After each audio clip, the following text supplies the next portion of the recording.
सुप्रभात साथियों, मैं कुंदन कुमार स्वागत करता हूं भविष्य निर्माण शिक्षण संस्थान के इस ऑनलाइन परिवार में। दोस्तों, आज का सेशन आपके लिए बेहद ही खास होने वाला है, क्योंकि आज के सेशन में आपको देखने को मिलेगा कल के दिनों में जो भी राज्य स्तरीय देश स्तरीय जो भी घटनाएं घटी है, जो आपके करंट के दृष्टिकोण से बेहद ही महत्वपूर्ण होने वाली है। साथ ही साथ दोस्तों, हर एक क्वेश्चन से फैक्ट बताया जाएगा और वीडियो के लास्ट में आपसे क्वेश्चन पूछा जाएगा, जिसका उत्तर आपको कमेंट सेक्शन में जाकर देना होगा। तो चलिए शुरू करते हैं, आगाज करते हैं, श्री गणेश करते हैं आज के इस शानदार जानदार सेशन का एक शानदार मोटिवेशनल कोटेशन के साथ। घर के दरवाजे पर घोड़े की नाल लगाने से सफलता नहीं मिलती है। घर की दरवाजे पे घोड़े की नाल लगाने से सफलता नहीं मिलती है। सफलता के लिए खुद के दोनों पैरों में घोड़े की नाल लगानी पड़ती है। तो अक्सर आप लोगों ने सुना होगा, बाज़ारों में देखा होगा कि घोड़े की नाल के अंगूठे मिलते 10 रुपये में, जिससे भाग्य आपकी चमक जाती है। तो वो सब झूठ है दोस्तों, फरेब है। उसके लिए आपको खुद घोड़ा बनना होगा, खुद के पैरों में घोड़े की नाल लगानी होगी, जिससे सफलता आपकी कदम को चूमेगी। कल वीडियो के लास्ट में आपसे क्वेश्चन पूछा गया था कि दोस्तों हाल ही में चर्चा में रहा स्पर्श सेवा किस मंत्रालय से संबंधित है। तो दोस्तों, स्पर्श सेवा रक्षा मंत्रालय से संबंधित है। किससे संबंधित है? रक्षा मंत्रालय से संबंधित है। अब आइए, आज का जो क्वेश्चन है, पहला क्वेश्चन है मेरा दोस्तों आपकी स्क्रीन पर कि विश्व बाल श्रम निषेध दिवस कब मनाया जाता है। दोस्तों, तो सबसे पहले जानते हैं कि विश्व बाल श्रम निषेध दिवस क्यों मनाया जाता है। तो दोस्तों, आपने अक्सर देखा होगा छोटे छोटे होटलों में छोटे छोटे बच्चे चाय के दुकानों में, कबाड़ वाले में छोटे छोटे बच्चे जो काम करते हैं, उनको शोषण के रोकने के लिए, उनको समाज के मुख्य धारा से जोड़ने के लिए हर एक साल हम लोग 12 जून को क्या मनाते हैं? विश्व बाल श्रम निषेध दिवस मनाते हैं। यानी बाल श्रम के खिलाफ विश्व दिवस 12 जून 2024 को मनाया जाता है। हम इस वर्ष इस अवसर की 25वीं वर्षगांठ मनाने जा रहे हैं। जो दोस्तों बाल वर्ष मनाया जा रहा है, इसकी कैवीं वर्षगांठ मनाई जा रही है? तो 25वीं वर्षगांठ, 25वीं वर्षगांठ मनाई जा रही है। इसे वर्ष 1999 में अपनाया गया था।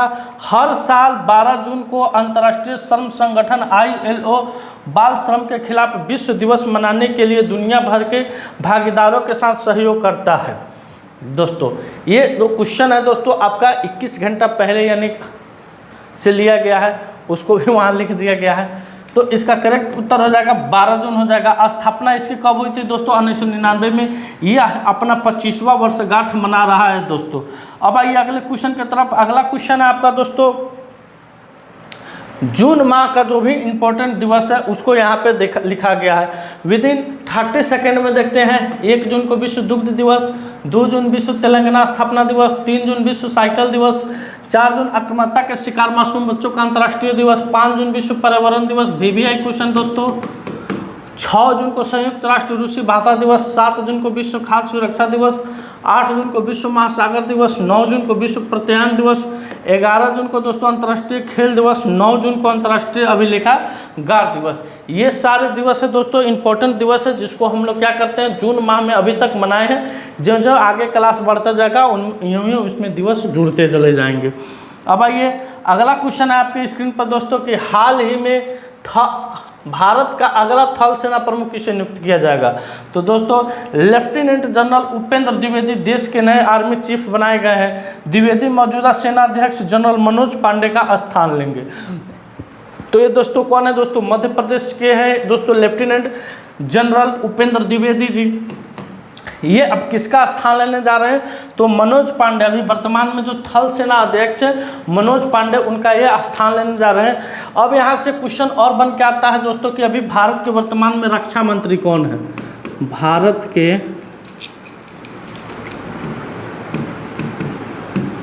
रक्षा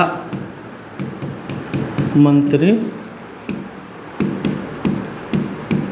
कौन है? तो राजनाथ सिंह। कौन है दोस्तों? राजनाथ सिंह।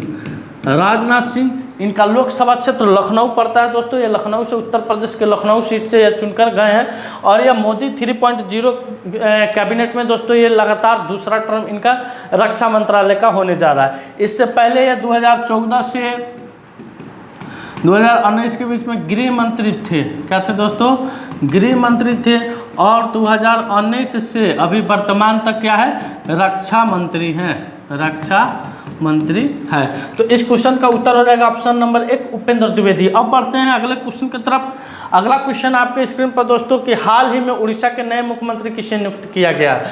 तो दोस्तों उड़ीसा के नए मुख्यमंत्री यानी उड़ीसा में जो नवीन पटनायक थे 24 साल से जो मुख्यमंत्री के पद पर आसीन थे, उन्हें अब की बार के चुनाव में हार का सामना करना पड़ा है। इसमें बीजेपी 147 सीटों पर से दोस्तों 147 सीटों पर से 78 सीट पर चुनाव जीती है और बीजेपी अब की बार फुल मेजोरिटी के साथ उड़ीसा में अपनी सरकार बनाई है। तो जो मोहन चरण मांझी है दोस्तों उड़ीसा के नए मुख्यमंत्री नियुक्त हुए हैं। साथ ही कनकवर्धन सिंह देव उप मुख्यमंत्री और प्रवृत्ति परिदा ये भी उप मुख्यमंत्री के रूप में यानी एक मुख्यमंत्री और 2 उप मुख्यमंत्री पद के शपथ लिए हैं दोस्तों उड़ीसा के सरकार में।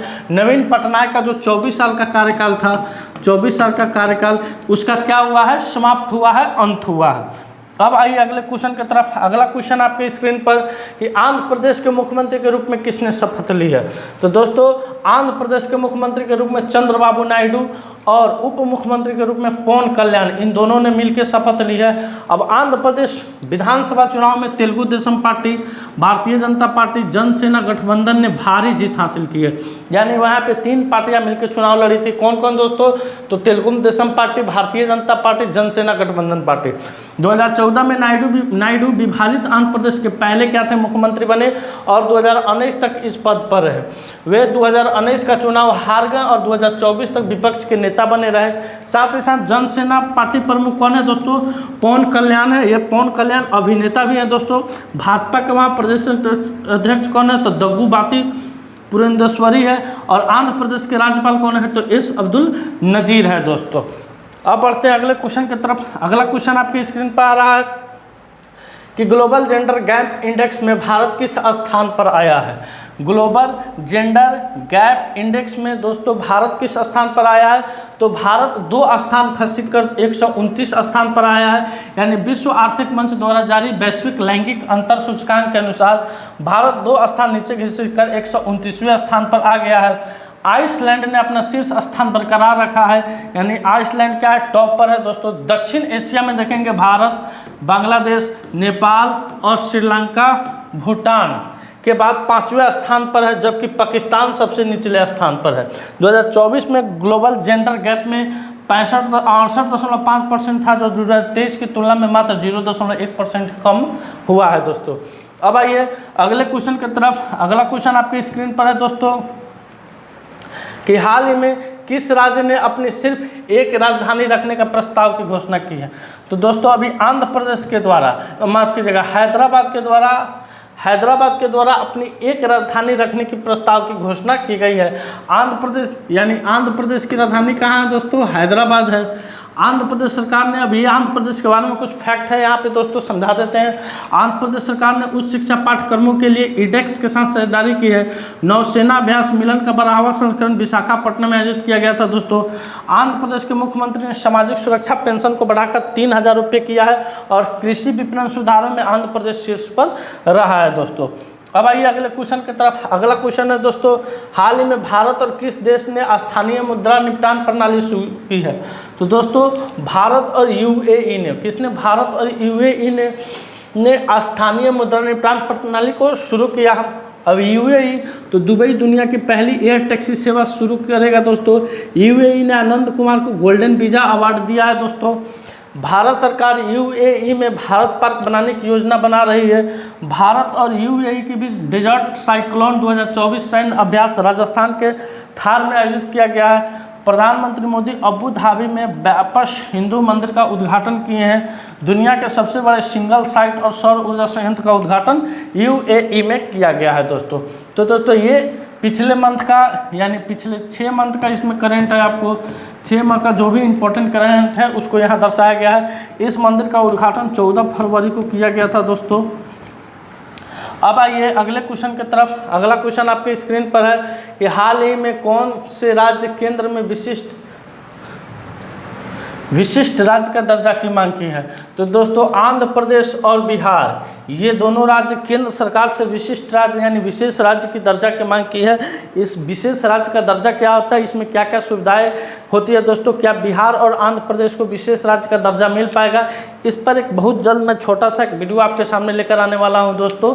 जैसे ही वीडियो का जो कंटेंट है तैयार हो जाएगा आपको मैं सूचित कर दूंगा। तो इस क्वेश्चन का उत्तर होगा ऑप्शन नंबर 4, 2 और 3। आंध्र प्रदेश और बिहार ये लगातार केंद्र सरकार पर दबाव बना रही है विशेष राज्य की दर्जा के लिए। अब आइए अगले क्वेश्चन पर। अगला क्वेश्चन है कि हाल ही में भारत और किस देश के बीच समुद्री अभ्यास जिमेक्स का 8वां चरण शुरू हुआ है दोस्तों। तो भारत और जापान के बीच, किसके, भारत और जापान के बीच समुद्री अभ्यास जिमेक्स का 8वां संस्करण शुरू हुआ है। जापान में 1000 वर्ष पुराना शोमिनासाई महोत्सव समाप्त हुआ है। जापान दुनिया का पहला लकड़ी का उपग्रह लॉन्च करेगा।